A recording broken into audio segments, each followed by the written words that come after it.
क्रमबद्ध रूपमा उहाँहरूलाई तपाईहरू समक्ष हामी उपस्थित गराउनेछौँ।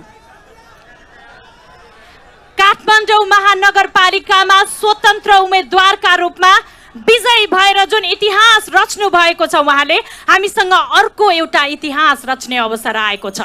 विश्वले हामीलाई आजका दिनसम्म गरिब देशको रूपमा चिनेको छ, अब हामी विश्वलाई कान्छो प्रधानमन्त्री दिने देशको रूपमा चिनाउन चाहन्छौँ। आउनुहोस्, खुला हृदयले स्वागत गरौँ हाम्रा नेतृत्व जसले हाम्रो भाग्य, भविष्य र यो देशको बागडोर सम्हाल्ने आँट गर्नु भएको छ। अब की बार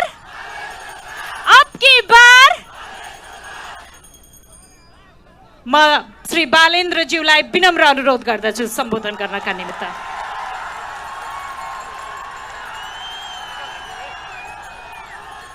नमस्कार, के छन् हालचाल? निकै छौ कि नै?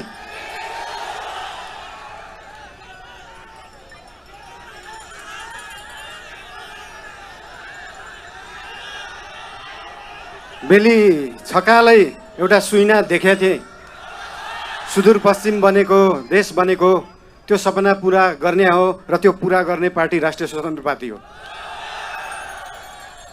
बोराजी बुझेछौ कि नै?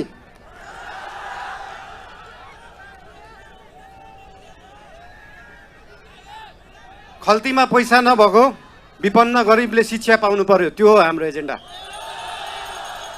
खल्तीमा पैसा नभएको विपन्न गरिबले स्वास्थ्य उपचार पाउनु पर्यो, त्यो हो हाम्रो एजेन्डा।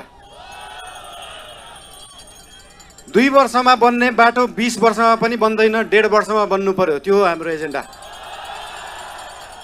रुखमा बाँधेर हुन्छ कि बाटोमा सुताएर हुन्छ कि खोरमा जाकेर हुन्छ, बाटो बन्नु पर्यो।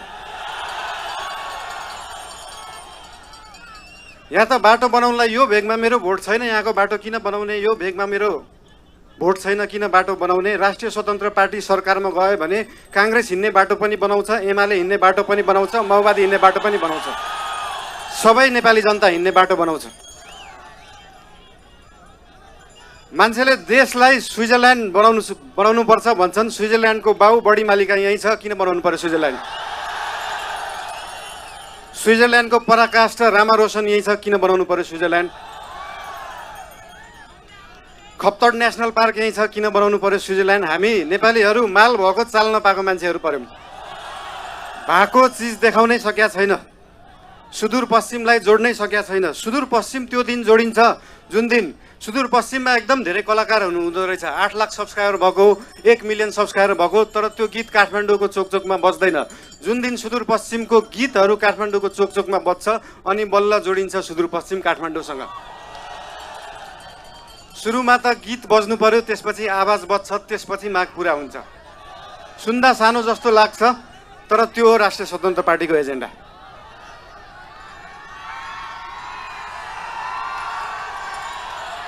सुदूरपश्चिमलाई सुनजिक पश्चिम बनाउनु पर्यो, राष्ट्रिय स्वतन्त्र पार्टीको त्यो हो एजेन्डा। तपाईहरुलाई आज यहाँ आएर भेट्न पाइयो, धेरै खुसी लागेको छ। म धेरै बोल्ने मान्छे होइन। राष्ट्रिय स्वतन्त्र पार्टी तपाईहरुसँग यहाँ भोट माग्न आएको होइन, काम माग्न आएको हो। काम दिनुस् है। तपाईहरुले भोट दिनु भएन भने पनि राष्ट्रिय स्वतन्त्र पार्टीले सुदूरपश्चिम बनाउँछ।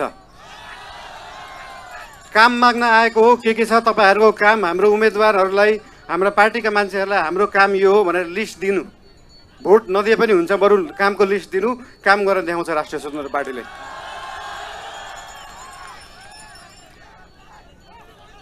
हजुर,